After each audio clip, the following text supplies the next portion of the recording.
বুধবার শিলচর সোনাই রোড মহাপ্রভু সরণি স্থিত শিলচর শঙ্কর মঠ ও মিশনের কর্মযোগী শ্রীমৎ স্বামী 108 জ্যোতিষানন্দজি গিরি মহারাজের 20তম তিরোধান দিবস পালন করা হয়। এদিন সকালে চণ্ডীপাঠ, গুরুপূজা, গীতাপাঠ, গীতা আলোচনা ও উপস্থিত ভক্তদের মধ্যে মহাপ্রসাদ বিতরণ সহ সন্ধ্যায় সমবেত সঙ্গীত পরিবেশন শেষে সন্ধ্যায় সমবেত প্রার্থনার মধ্যে দিয়ে অনুষ্ঠানের সমাপ্তি ঘটে।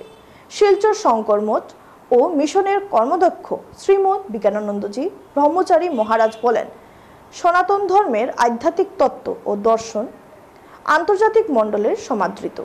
ধর্মের প্রতিষ্ঠা অধর্মের বিনা ও সাধুদের পরিত্রাণের জন্য ভগবানের আবির্ভাব কথায় শ্রী ভগবদ্গীতায় উল্লেখ আছে।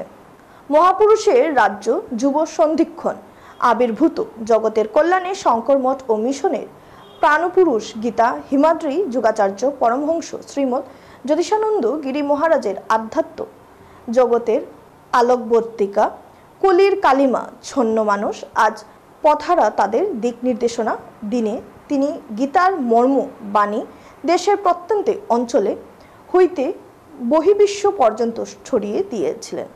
সুদীর্ঘ 80 বছর তার সাধন জীবনে সত্য সনাতন ও শাশ্বত মানব কল্যাণে লোক সংগ্রহে স্বামী জ্যোতিষানন্দ গিরি মহারাজ দেশ ও বিদেশে প্রতিষ্ঠা করানো অসংখ্য গীতা প্রচার কেন্দ্র, অগণিত মঠ ও মিশন, সংস্কৃত কলেজ, সমাজ উন্নয়ন প্রকল্প, অনাথ দাতব্য চিকিৎসালয়, উন্নত পদ্ধতিতে চাষাবাদ, গোমাতা প্রকল্প, শিক্ষা সেবা ও সমাজ উন্নয়ন প্রকল্প তার অনবদ্য সৃষ্টি। স্বামী জ্যোতিষানন্দ গিরি মহারাজের আধ্যাত্ম জগতে অপরিসীম কৃতিত্ব হল।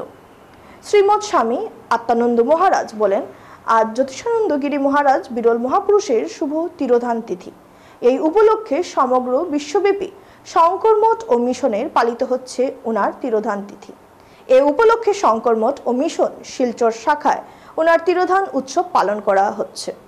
বিশ্বময় শঙ্কর মঠ ও মিশনের শাখা প্রতিষ্ঠা বাংলাদেশের প্রায় উপজেলা ও গ্রামে সংক্রমণ পরিচালিত গীতা জ্ঞান ও প্রচার কেন্দ্রে মায়ানমার, ভারতের আগরতলা, হরিদ্বার, পশ্চিমবঙ্গ, আন্তর্জাতিক পরিমণ্ডলের আমেরিকা, কানাডা, মধ্যপ্রাচ্য সহ বিভিন্ন স্থানে শাখা ও প্রশাখা রয়েছে। এদিন অন্যান্যদের মধ্যে উপস্থিত ছিলেন পরিচালনায় ইন্দ্রজিৎ দাস, সম্পাদক বিপ্লব দে, সহসভাপতি রামু দেবনাথ, রাকেশ মিত্র, বিউটি দে, শিপ্রা দে, প্রণব দত্ত, রতন দে, কাবুল মিত্র প্রমুখেরা। সার্থক করার জন্য বিভিন্ন মঠ এবং মিশন প্রাঙ্গণে গুরুদেবের এই তিরোধান তিথি উদযাপন হচ্ছে। গুরুদেবের একটাই বাণী ছিল, গীতা মন্ত্রে দীক্ষিত হইলে মৃত্যু ভয় থাকে না। গীতা সার্বজনীন গ্রন্থ, গীতা সমাজের জন্য, গীতা রাষ্ট্রের জন্য, গীতা আধ্যাত্মিক জগৎকে উন্নতি করার জন্য গীতা অপরিহার্য একটি ধর্মগ্রন্থ।